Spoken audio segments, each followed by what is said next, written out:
Hey everyone, Stacks here. Last night at San Diego Comic-Con, Marvel Studios revealed its rollout of Phase 4, and it is honestly a mixed bag.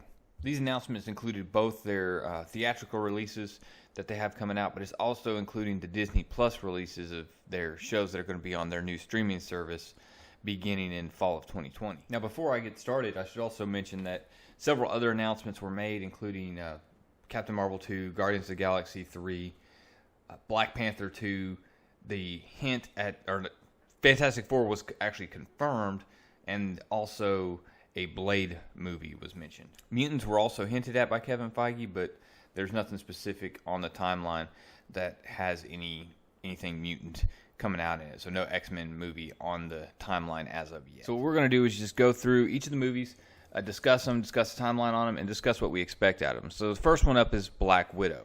Black Widow is looking at a May 1st, 2020 release, and we all know that this is going to have to be a prequel, obviously, because it kind of didn't go well in Endgame for Black Widow. But there's been some speculation that Taskmaster may be in this movie, so it'll be interesting to see what we do. Hopefully we're getting a good origin story for Black Widow as basically a farewell to the MCU. The next movie release schedule was The Eternals, which is going to be November 6th, 2020. And this had some interesting casting on it. Angelina Jolie, Selma Hayek, Richard Madden, Brian Tyree Henry. So they have some big names that are hopefully going to bring some attention to this portion of the franchise. What little plot details we have is it's supposed to focus around Cersei and Icarus, but at this point that's all we really know. And with these two movies out the gate, I'll be interested to see how Marvel Studios does at the box office, because Black Widow is basically, in my opinion, there's not a lot of backing to that. There's not a lot of interest in an origin story for a character you know is already dead. Even it's just not. The Eternals is kind of it makes Guardians of the Galaxy pre-Marvel Studios look popular. Now they are bringing some star power to it with Angelina Jolie and Selma Hayek, so they have some very charismatic leads to it. So it'll be interesting to see what they do with this at the box office. The next release is to the Disney Plus streaming service in fall of 2020, and that is the Falcon and the Winter Soldier. And the big announcement on this is that Baron Zemo is going to be back, and they also revealed the classic Baron Zemo mask. Now, a lot of people have been comparing the quality of the product on the screen from Netflix to what they believe they're going to get from Disney Plus. I don't think that's going to be the case, because I think Disney is going to be heavily invested in these shows as a hook to get people into and subscribe to Disney Plus. Disney fully believes that streaming is the future, that this content on demand is the way to go, and for them to not put out a quality product on the front end would be a huge and tragic mistake for Disney Plus. That's why I think they're really going to capitalize on Sebastian Stan and Anthony Mackie's chemistry together. Those guys are just great. They roll off each other really well. It's probably going to be very comedic. I expect this to be a very, very good show. The next item that will be hitting theaters is February 12th, 2021. It's Shang-Chi and the Legend of the Ten Rings. I'm excited about this because we're finally going to get the Mandarin, not the fake Mandarin, the real Mandarin in the MCU. Now, I've been saying for a while that this would be a great place to introduce the Mandarin and to introduce this already existing organization of the Ten Rings, and it looks like that's the direction they're headed. Now, I'll be interested to see how Shang-Chi plays out with audiences here stateside, but overseas, I suspect it's going to do really well. The next one has the potential to be an absolute beautifully done show or possibly a complete flop, and that's WandaVision. Now, the good news is that it allegedly ties directly into the following movie, which is going to be Doctor Strange Multiverse of Madness. So it's going to be interesting to see what they do with the Scarlet Witch going forward. Are they going to put Vision back together without the Infinity Stone? How is that going to affect him? And are we slowly creeping down this House of M storyline in some way? I say this one's going to be important because it'll be the actual second series from on the Disney Plus streaming service. So if this doesn't land well, it could really hurt the Disney Plus subscriptions right out the gate. WandaVision is allegedly going to tie directly into Doctor Strange and the Multiverse of Madness that I already mentioned, and that is going to hit theaters May 7th, 2021. The big deal about this is that this has been announced as the first scary/horror movie within the MCU, and that goes along with reports that the villain for this is going to be Nightmare. So personally, of all the announcements, this was probably the one that I was most excited about going forward because it's going to be something different within the MCU. The next announcement was for the spring of 2021, and it was Loki, of course, coming out on Disney Plus. And the cool thing about this is there had been a lot of speculation about what this would be exactly, and this is picking up the moment after Loki made the jump in Endgame. He opened the portal using the Space Stone and jumped away during the botched attempt in New York. And of course, this means we don't have the same Loki that we had in Infinity War.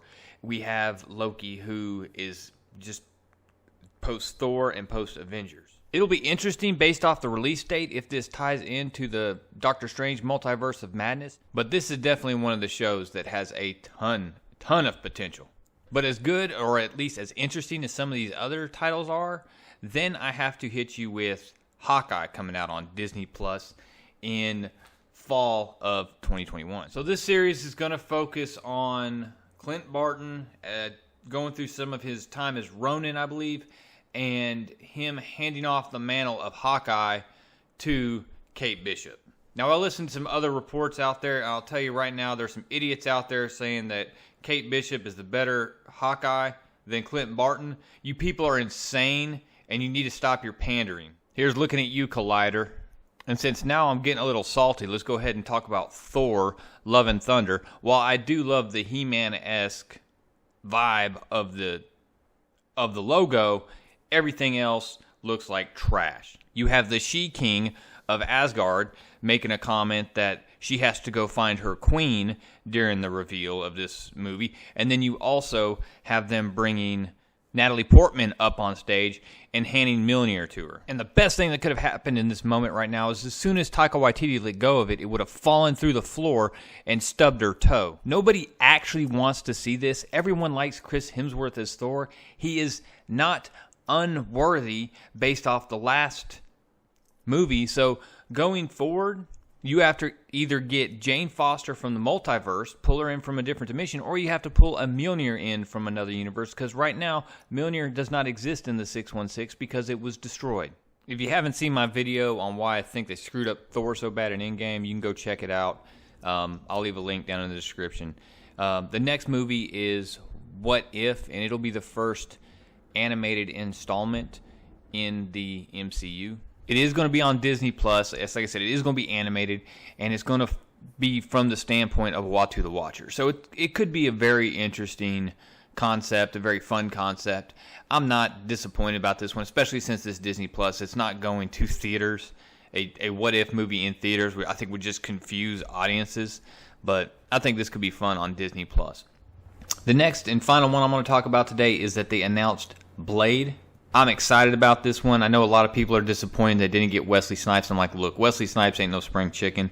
And the dude that they got to play Blade, Mahershala Ali, he's fabulous. I've been a fan of his since back in the day watching the show 4100. I mean, he's been in Hunger Games. He was in Alita Battle Angel. He was Cottonmouth from Luke Cage, if you don't remember him. He was awesome in it.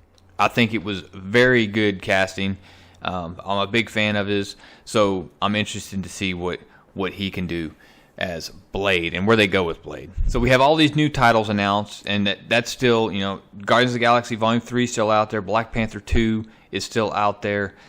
Captain Marvel 2 is still out there. Of course, we're going to have more Spider-Man installments.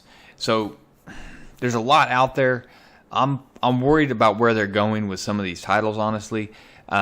They're pursuing. There's so many good years of stories out there that they're deciding to jump forward to the current year storylines or the recent year storylines that drove a lot of people away from their comic book fan base.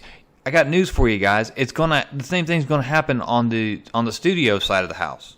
If the biggest thing you want to throw out there about your movie is that your she-king has got to go find her queen, rather than actually talking about maybe some plot, then you got a problem. You're pushing your identity politics, and your identity politics are going to drive people away from the movies. And you can hang your hat on the lie that Captain Marvel stood on its own 2 feet and it was a $1 billion movie, or you can accept the reality that it was jammed between Infinity War and Endgame, and it had more marketing against it than anything I've ever seen. But anyways, guys, I'm going to be the honest broker going forward. I am not the shill media. I'm going to be the guy that's going to shoot you straight on the MCU as it comes out. I'll give you my honest review. I do plan on getting Disney Plus. I'll be watching and reviewing these shows as they come out. So make sure you're subscribed. Hit the bell for notifications, of course. Leave a like. And guys, leave a comment down below. What are you not excited for? And more importantly, what does get you excited about this lineup going forward for the MCU, guys? I sincerely appreciate it. Real Comic Stacks out.